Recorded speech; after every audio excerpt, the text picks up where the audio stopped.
हाजीपुर में 28 नवंबर को राष्ट्रीय लोक जनशक्ति पार्टी की स्थापना दिवस मनाने की तैयारी चल रही है।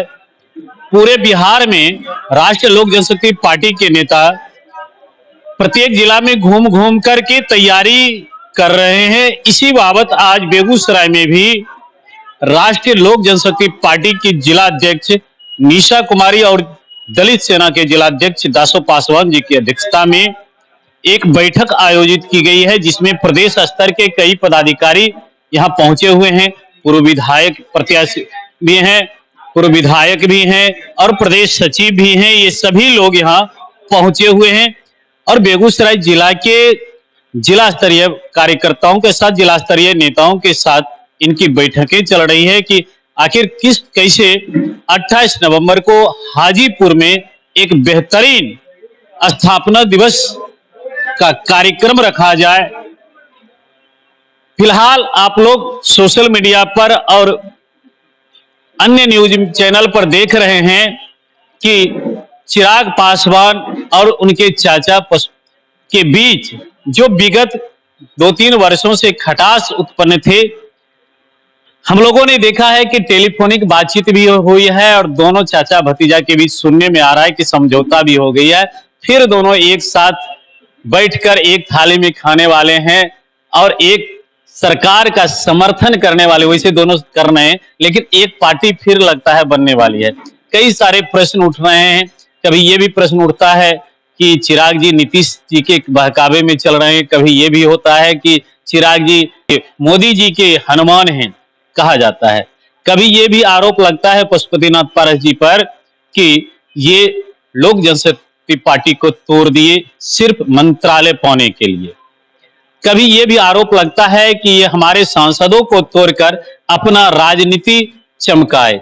दरअसल क्या है और क्या सच्चाई है, वर्तमान में पार्टी में क्या कुछ चल रहा है, इन सारी बातों को लेते हुए हम मुख्य रूप से जो 28 नवंबर को कार्यक्रम है, इस बाबत जो यहाँ के स्थानीय कार्यकर्ताओं को निमंत्रित देने के लिए प्रदेश स्तर के ये सभी पदाधिकारी आए हुए हैं, हम इनसे भी बात करेंगे और इनकी बातों को आप तक पहुंचाएंगे कि आखिर बिहार में 24 और 25 का जो चुनाव है, इसको लेकर के पार्टी के अंदर और बाहर क्या कुछ चल रहा है। हमारे सामने प्रदेश स्तरीय पदाधिकारी हैं। सबसे पहले तो सर, बेगूसराय में आपका हार्दिक स्वागत है। 28 नवंबर को किस प्रकार का कार्यक्रम हाजीपुर में चल रहा है? हम लोग बृहत स्तर पर बिहार के 38 जिला में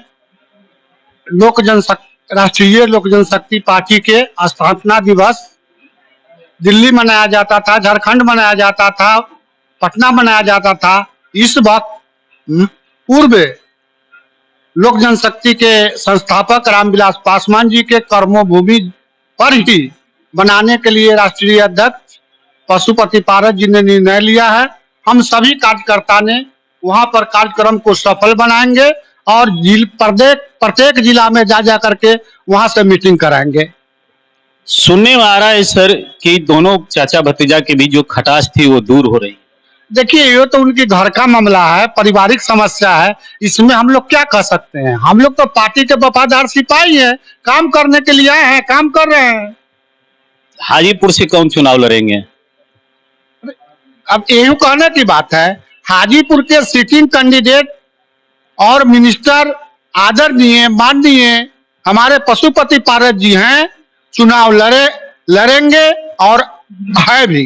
चर्चा गर्म है कि चिराग पासवान जी अपनी मां को भी वहां से चुनाव लड़ने की तैयारी कर रहे हैं और फील्ड वर्क भी कर रहे हैं। देखिए, ऐसा तो मीडिया में चलते रहता है बात, लेकिन आप क्या जनसैलाब निकला, रोड शो किए, ये सारी बातें उनके मुख से आ रही है कि हम यहाँ से चुनाव लड़ेंगे और मीडिया की बात आप करते हैं? नहीं, देखिए, अब ऐसी उनकी व्यक्तिगत तो कोई पावर है नहीं। वो तो आपको एनडीए के जो वरिष्ठ हमारे पार्टी का सहयोगी दल भारतीय जनता पार्टी है, उनका निर्णय क्या होगा उसके ऊपर न कह सकते हैं कि हम आगे बता दें आपको। एक प्रश्न आता है सर, जब आपने कहा तो आखिर लोक जनशक्ति पार्टी का निर्णय एनडीए का भारतीय जनता पार्टी कैसे ले सकती है?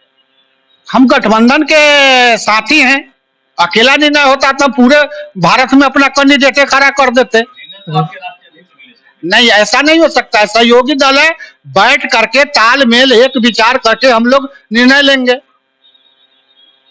अगली 2024 और 25 की का जो चुनाव है उसमें आपकी पार्टी राष्ट्रीय लोक जनशक्ति पार्टी एनडीए में ही रहेगी या इधर उधर भी होगी? नहीं, बिल्कुल एनडीए में है और रहेंगे भी, और एनडीए के साथ हम लोग चुनाव लड़ेंगे ही। देखिए, हम बात कर रहे थे पार्टी के प्रदेश स्तरीय पदाधिकारी हैं। सर, आपका शुभ नाम और पद? मेरा नाम गौरी शंकर पासवान हुआ, हाजीपुर के संसदीय क्षेत्र के राजा पाकर सुरक्षित विधानसभा है, वहां से मैं चुनाव लड़ता हूं और थोड़ा सा मत से चुनाव पराजित हुआ था और पार्टी का मेरा जो काम है वो कर रहा हूं। हम बात कर रहे थे सर से और सर से जानने का प्रयास कर रहे थे कि आखिर बिहार में चल क्या कुछ रहा है और बिहार के साथ साथ राष्ट्रीय लोक जनशक्ति पार्टी जो केंद्र की सरकार है एनडीए में, जिसके गठबंधन में केंद्र सरकार में मंत्री पद पर भी हैं, आगे क्या कुछ इनका रुख है राजनीति में, ये क्या करने जा रहे हैं 24 और 25 के चुनाव में। एक और प्रदेश स्तर के पदाधिकारी हैं सर राजेश, जो मुख्य रूप से आज इस कार्यक्रम के मुख्य अतिथि भी हैं। राजेश सर, एक प्रश्न आपसे है कि अभी मैं सुन रहा था आप कार्यकर्ताओं को बता रहे थे कि अमित शाह जी और जेपी नड्डा जी का निर्णय जो होगा वही हाजीपुर चुनाव लड़ेंगे। आखिर पशुपति पारस में क्या कमी है कि उनका निर्णय जेपी नड्डा और अमित शाह करेंगे? सर, बेगूसराय में लोक जनशक्ति पार्टी के कार्यकर्ता, जो राष्ट्रीय लोक जनशक्ति पार्टी के कार्यकर्ता है, उनका ये प्रश्न होगा। सर, क्या बोले, फिर से बोलिए। प्रश्न ये है कि अभी आप कह रहे थे अपने नेताओं से कि हाजीपुर से वही चुनाव लड़ेंगे जिन पर जेपी नड्डा और अमित शाह का स्टेटमेंट आएगा और उनका स्टेटमेंट नहीं आया। आखिर क्या कमी राष्ट्रीय लोक जनशक्ति पार्टी में है कि राष्ट्रीय लोक जनशक्ति पार्टी का निर्णय इसके राष्ट्रीय अध्यक्ष नहीं करेंगे, इसका निर्णय भाजपा के राष्ट्रीय अध्यक्ष और भाजपा के वरिष्ठ नेता करेंगे? देखिए पत्रकार महोदय जी, सबसे पहले आपने जो प्रश्न किया है वो शायद आप ठीक से सुने नहीं। एक व्यक्ति अभी जो आए हुए थे, हमारे कार्यकर्ता थे, उनका यह प्रश्न था कि मीडिया में चल रहा है कि चिराग जी हाजीपुर संसदीय क्षेत्र से चुनाव लड़ेंगे, तो उन्हीं पे हम कटाक्ष कहते हुए उनको हम बोले कि चिराग जी खुद तय नहीं कर सकते हैं कि हम हाजीपुर से चुनाव लड़ेंगे, क्योंकि ये एनडीए की बात है, एनडीए में हम लोग भी हैं, जो एनडीए तय करेगी। और रहा हमारे माननीय मंत्री जी की बात, तो वो सिटिंग एमपी हैं और सिटिंग एमपी जब वो हैं, और सिटिंग और गेटिंग यही होता है।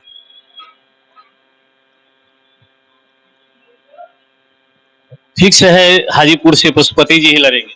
100% फिक्स है और 100% सत्य है। ये जो सब मीडिया में चल रहा है वो बिल्कुल गलत है। मैं वही बात कहना चाह रहा था, वो मैं अपने कार्यकर्ता को अभी बताया। मेरा कहने का तात्पर्य ये था कि जो एनडीए के जो मुख्य लोग हैं, उन्होंने तो कभी नहीं कहा कि हाँ पारस जी हाजीपुर से चुनाव नहीं लड़ेंगे, चिराग जी वहां से लड़ेंगे। खुद कैंडिडेट बोल रहा है कि हम वहां से चुनाव लड़ेंगे। मान लीजिए अभी हम बेगूसराय में आए हुए हैं और हम यहाँ कह दें कि हम बेगूसराय से चुनाव लड़ेंगे, तो हमारे बोलने से थोड़ी होता है। जो शीर्ष नेतृत्व का जो होगा वही होगा। चलिए, बयान है सरकार की शीर्ष नेतृत्व जो एनडीए की होगी उसका जो निर्णय होगा वही सर्वमान्य होगा, और इस समय एनडीए का निर्णय नहीं आया है और सिटिंग सांसद वहां से पशुपति पारस जी हैं, उनके चुनाव लड़ने की संभावना ही है। अब देखना है कि आगे जब चुनाव में सीट बंटवारा होगा और हाजीपुर सीट से कौन दावेदार होंगे, तब जाकर क्लियर होगा कि वहां पर चिराग पासवान जी लड़ेंगे या उनकी मां लड़ेगी या फिर पशुपति जी लड़ेंगे। लेकिन संभावना के साथ साथ दोनों का वहां पर दौरा अपने अपने समर्थकों के बीच जारी है। जिलाध्यक्ष यहाँ पर निशा कुमारी जी हैं। कैसी बैठक चली मैडम? बहुत अच्छी बैठक है। कैसा कार्यक्रम रहेगा वहां पर? यहाँ से बेगूसराय से कितने कार्यकर्ता हाजीपुर जो स्थापना दिवस कार्यक्रम है उसमें शामिल? बेगूसराय से कार्यकर्ता हजारों हजार की संख्या में हाजीपुर के लिए चलेगी और सबसे नंबर 1 पे बेगूसराय सदैव रही है। राष्ट्रीय लोक जनशक्ति पार्टी में अपना दायित्व निभाई है और आगे भी निभाते रहेगी और स्थापना दिवस देखने योग्य होगा क्योंकि वहाँ स्टेडियम तो भर ही जाएगा। हमको लगता है कि हाजीपुर अस्त व्यस्त भी हो जाएगा, एकदम अस्त व्यस्त होगा। देखिए अस्त व्यस्त हो जाएगा, बेगूसराय वाले उतने लोजपा राष्ट्रीय लोक जनशक्ति पार्टी के कार्यकर्ता पहुंचेंगे। अब 28 को हम लोग रहेंगे हाजीपुर में और वहां से आप लोगों को दिखाएंगे कि राष्ट्रीय लोक जनशक्ति पार्टी की स्थापना दिवस जो हाजीपुर में मनाई जाएगी वो कितना भव्य और 2024-25 के चुनाव को आगाज करने वाली होगी। बने रहिए राणा जनसंवाद में।